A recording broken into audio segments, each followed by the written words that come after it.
So the situation that you're describing, which is unique, but it's not, we're all faced with situations that are completely unwanted and long time coming, long time going, horrific.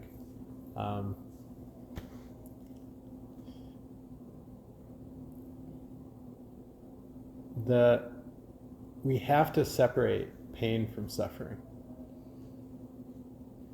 So pain is inherent in life, right? I mean, that's obvious. Painful stuff, whether it's in our bodies, our minds, our hearts, the world, there's all kinds of levels and kinds of pain. So what you're describing is long-term and deep. But pain in and of itself doesn't equate to suffering. We have to do something. We have to resist it. We have to wish it wasn't the way it was. We have to fight. We have to fight with reality. Our fight with reality is what causes suffering, not the painful situation.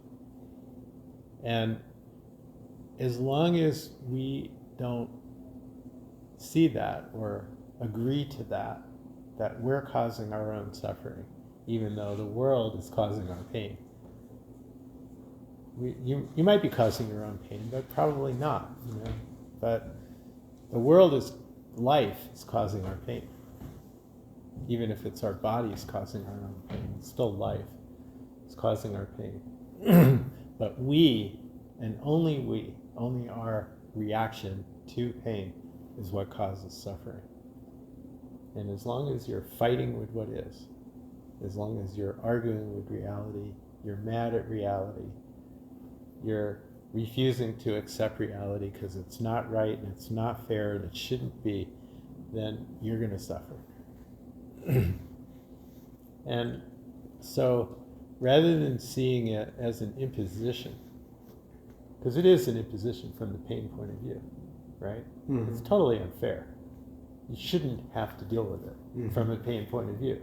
But from a life point of view, good luck. There's no choice. There's no choice. It is. So there's obviously pain, but there's obviously suffering. Use it. He's a teacher to you to find out where you're stuck. I mean, it's not fair, but it is. And everybody, we all have these situations, and our first response to the situation is to fight it. And if there's something that you can do about it, you do it. That's, that only makes sense. But a lot of times we've done all we can and it ain't enough. There's nothing that we can do. There's still pain. It might be extreme pain. So then we have to look at, well, how am I causing my suffering? What am I doing inside that's causing me suffering? I'm either resisting or clinging or fighting or arguing with reality. And we just lose. Nobody's ever won their argument with God, if you want to use the God word. Nobody's ever won that argument.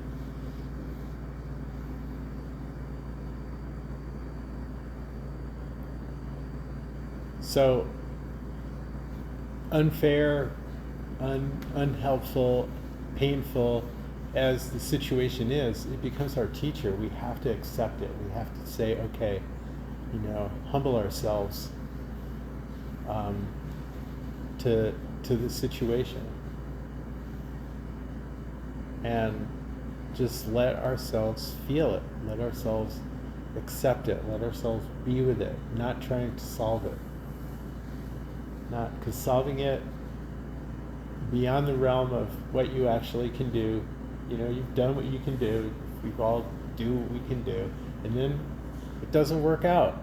It doesn't work out. There it is. It didn't work out the way you wanted it. It's not fair. It's painful and it's not fair. So what do? What choice do we have at that point? Well, we can thrash ourselves and suffer, Or we can just, okay, here it is. Here it is. You know? Hard shit.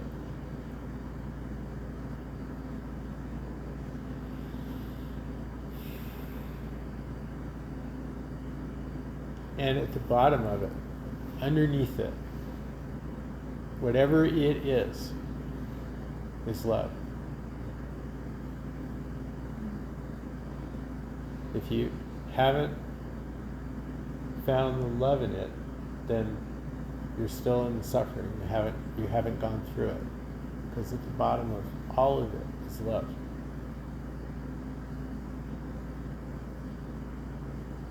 All your suffering is love for your kid, love for your wife, love for yourself, love for your brother-in-law. But it's still not to that place. It's still not like, I'm not saying that you don't connect to that love, but what's in the way is the resistance to the situation, to the experience, to how it feels, to how powerless we are sometimes. You know, what we're fighting against is our own powerlessness, in a way. Because we can't change what is. And yet our minds are convinced that we should be able to. So,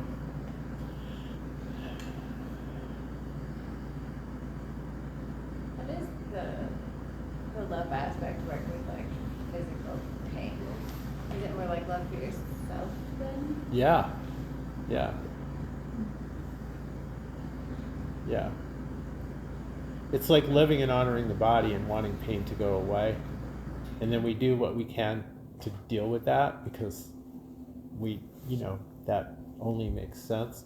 But then there's a certain amount of it that you can't, there's nothing you can do, you're suffering, right? But you're suffering because you're sitting there going, I shouldn't have to feel this. This is fucked up. Somebody do something. I should be able to do something. Why am I feeling this? It's not fair. It's not right. Or if you did something that caused it, like you screwed up, like you did something that you shouldn't have done. You hit a tree while you're skiing. It's like, and then you're in pain. And then you're like, oh, I messed up. I shouldn't, that's all suffering. That's all suffering. And what's under it is just, a certain kind of resistance, and what's underneath that is just love. Love for ourselves, love for life, but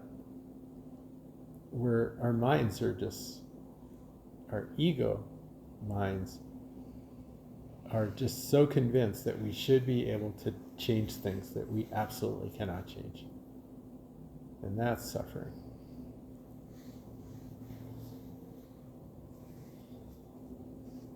And we're doing it to ourselves. And it's not about blaming ourselves. It's actually, that's good to find out, like that, oh, I can't change pain.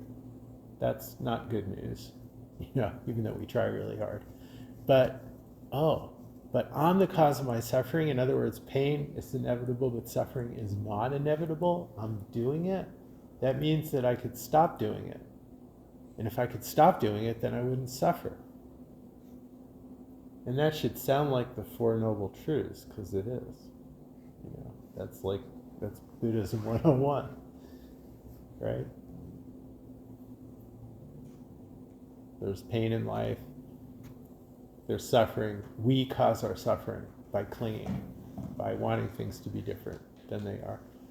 And then there's a way out of that, which is the Eightfold Path, which is sort of what we're doing here. Maybe not so many steps, but that's what we're doing. We're working on not causing ourselves suffering, because pain is going to happen. So thanks for sharing that. It's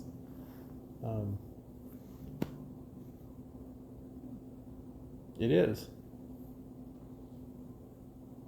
It is. Yeah.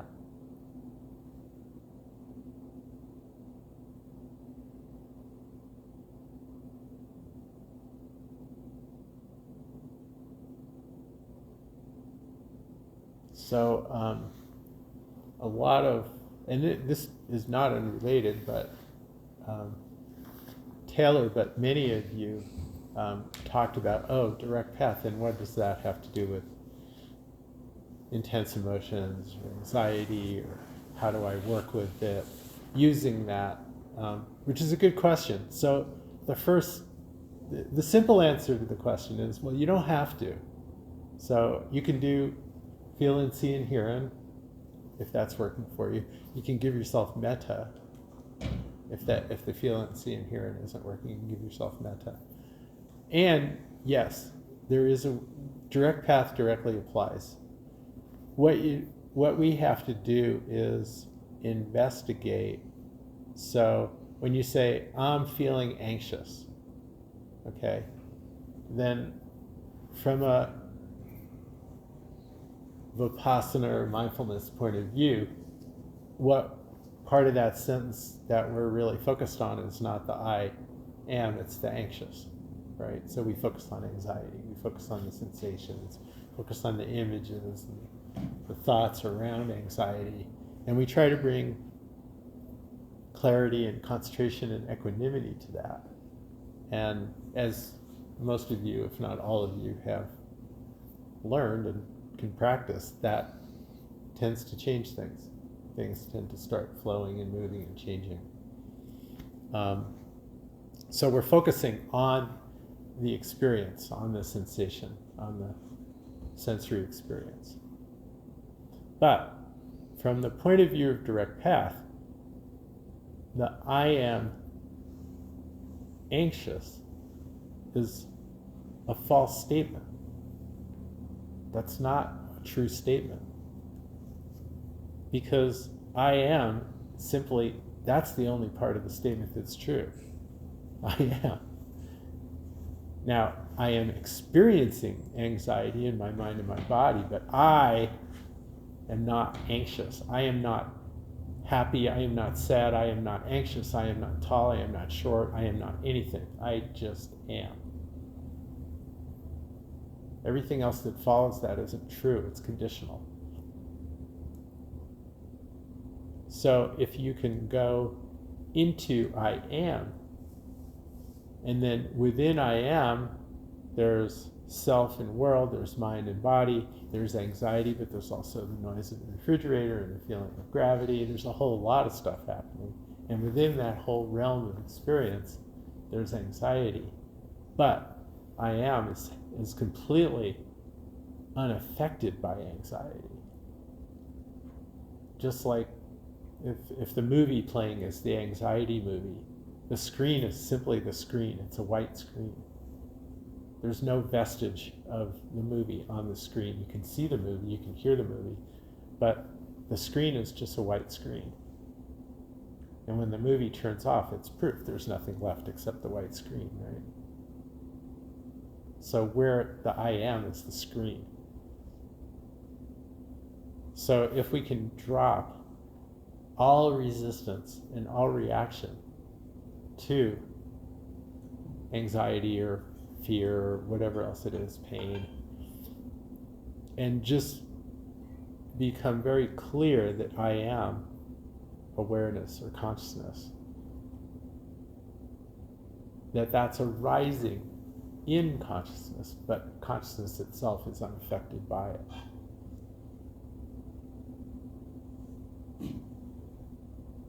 Now, do I think that the best time to practice that or learn that is when the shit is hitting the fan? No, I don't. I don't. I mean, unless you're just like, that's just your natural inclination is to do that, and it's really happening for you, which is wonderful. But the other tools that we have, like mindfulness or metta, especially metta for ourselves, or in the case if you're upset because somebody else is suffering, compassion for them, then those are probably more go-to. And then, it's just like learning anything new, learning to do this direct path maybe when things are simple and calm and easy and quiet makes more sense. But at a certain point in time, yes, you can apply this to anything. That even when things are really extreme, just realizing that, well, the extremity is the movie, but I'm the screen. So, yes, there's pain. I'm feeling pain. But I'm not. I am. So I am feeling pain, but I am. And there's a lot of other things going on in my experience in this moment than that pain. So rather than focusing on it, which is fighting it, I'm just in awareness. So we're not trying to make something go away. We're not trying to repress it. We're simply challenging the identification that it's mine.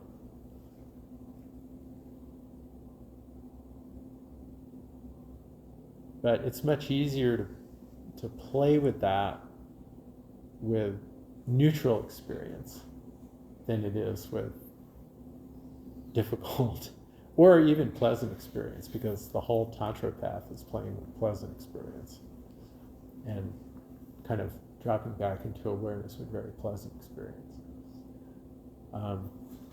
But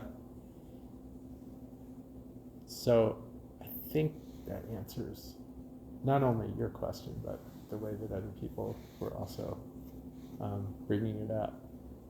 So you can experiment with it. I mean, for sure you can. But, you said that it felt like it was going to get more intense rather than less intense. And that's absolutely true.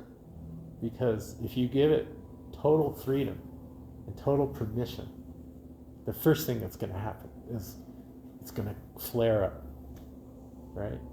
And then in reacting to that, we're just fanning that fire. We're fanning that fire. But if we take that flare up as, okay, it's just awareness, then it immediately collapses. But having the faith that that's what's going to happen takes more time with the practice than what would be just starting it. So that initial flare-up is going to cause, naturally, it's going to be like, whoa, I don't know, I don't want to go there. And that's fine. That makes sense, because there's not enough confidence in that. So if you're doing mindfulness and it flares up, I think you have a lot more confidence, right? So then, just give yourself space to work with, learn, and what I've said to people is, if you're gonna edge into this do nothing practice, kind of settle into a sit, and then if it just feels like, wow, things are pretty clear, pretty calm, pretty chill, then try it. That's a good time to try it. If you're sitting outside and it's very pleasant and you feel very relaxed, that's a good time to try it. If you just wake up and things feel pretty chill, try it. If you wake up and you're freaking out, do something else. Because the opportunities will then present themselves often enough that you can start to build some confidence with it.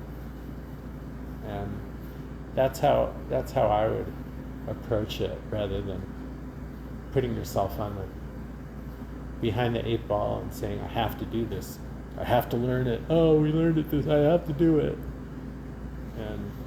and then feeling unconfident about it. So, Can I ask a question? yeah. So I think last week or maybe the week before you said, do direct path or do purification. Don't mix them. But the time this week where I did do nothing and anxiety flared up.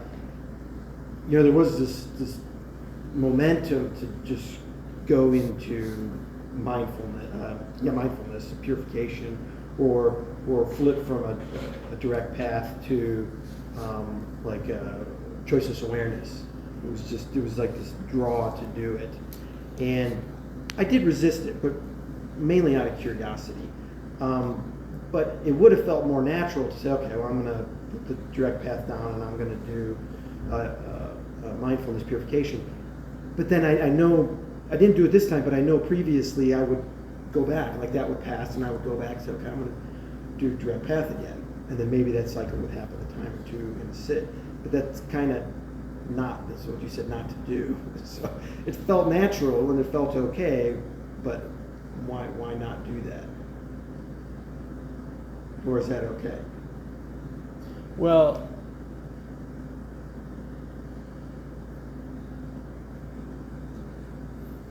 if you're relaxed and then something comes up and it's strong, and then you work with that, and then you get relaxed again, and then and then it comes up again, then what I would say is no. Do the seeing, hearing, feeling with it, and just stay with it and get it. Like, just look for more and more subtle aspects of it. Like, don't just, oh, I kind of, okay, now I'm gonna, and then it's back. Well, it never really left. Mm-hmm. Like, that's where I don't feel like you want to just be jumping back and forth, because you're starting then to want, oh, I don't want that to come back. So then, it's like, that's not a pure awareness then. Like, you're still some subtle part of you is like, oh, I got rid of that, I don't want it to come back. And then it's coming back. Like, if you're gonna switch over to purification, seeing, hearing, feeling because of an event, then stay with that practice. And if that drops below the level of consciousness, fine. Hang out and see if you can become more relaxed, more attuned, more focused, more clear, and then start to detect more and more subtle layers of it. Because it's already that's what appeared in the realm of open awareness, was this arising of emotion. So then don't assume that it's gone, but hang out, pretty much as I was saying to you, Catherine, just hang out and see if you can find, these are, emotions are like icebergs, so what we're trying to do is like, float the iceberg higher into consciousness, so we see more of what's underwater there, not by force of will, but by the relaxing into more and more focused awareness, more and more sensitivity to more subtle levels of experience that are already there. They're underwater. So when you say the subtle pieces of experience, are we still talking about all three buckets at that point? When you're seeing, hearing, feeling, yeah. Yeah, you're still working with all three, but still leaning towards the body, the yes. somatic. Yeah. Yeah. I mean, subtle levels of hearing tend to be like garbled words. Like, it almost sounds like, in your hearing, rather than like clear language. Some of you are nodding like you've experienced that. Yeah. So there's that. And then there's subtle seeing, which generally starts as either vague and very, very fast images. So you can't quite know what it was. But that's still significant, like bringing awareness to that. Bringing awareness to murmuring sound, murmuring hearing, bringing awareness to like very fuzzy, vague,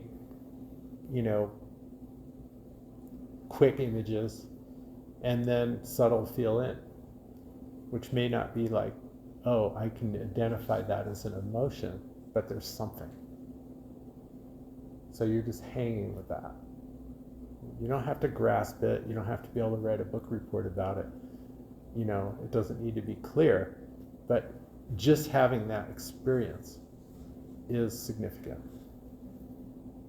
It helps heal and purify and integrate energy.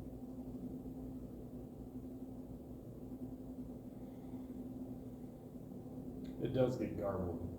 Kind of the see and the hear almost become the same thing.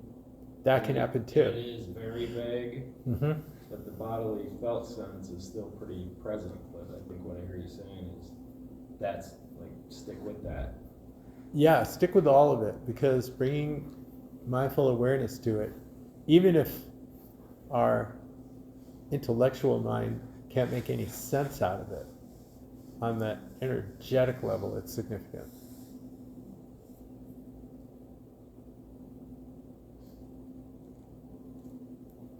So that's more, to me, that's more, once something's sort of come into,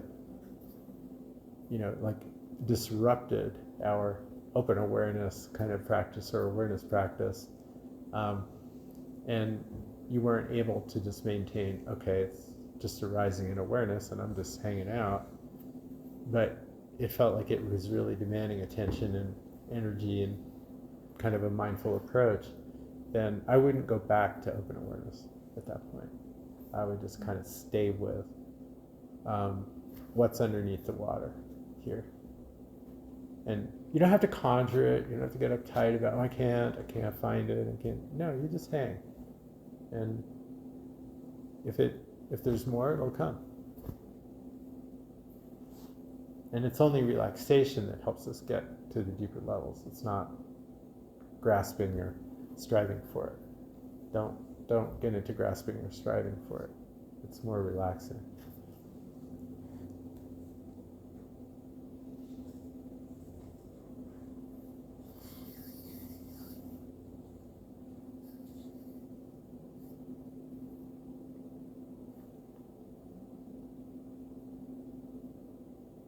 Is everybody clear with that? This is like, I'm really, I'm impressed by what you guys are bringing here. It's really clear, it's deep, it's real. I'm enjoying just how everybody's showing up with this. It's really cool.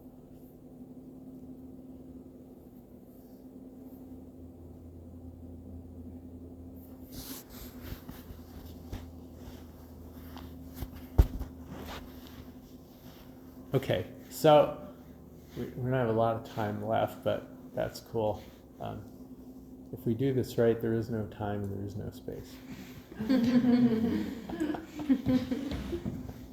So I'm gonna do a little guiding, and then we'll just sit together.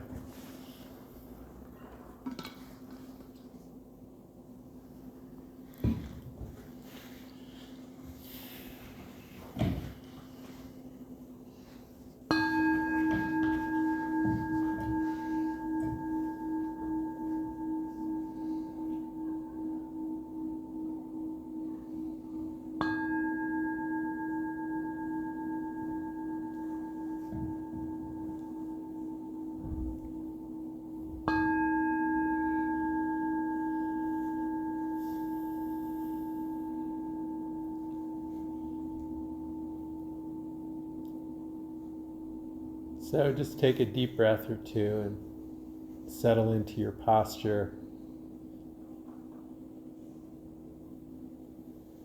Relaxed and alert.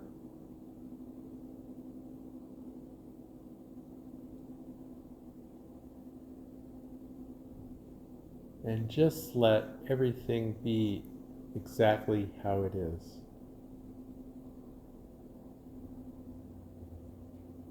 Just be.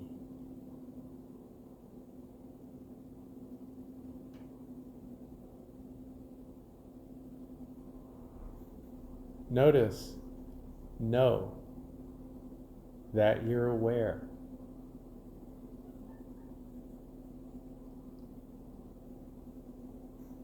And that there's nothing that you need to do to make that happen. It just is.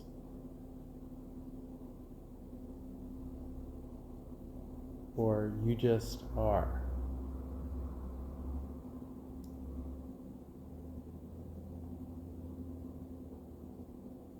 In in the first person, I am.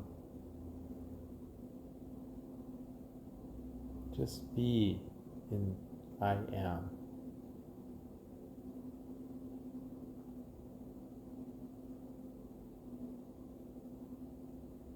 Thoughts, sounds, sensations, feelings arise.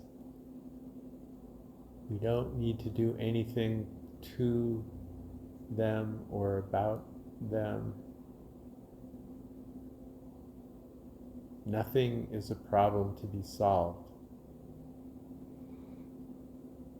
Everything arises and then ends,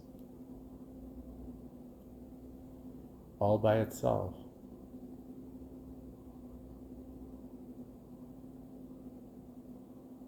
Just rest, relax in being.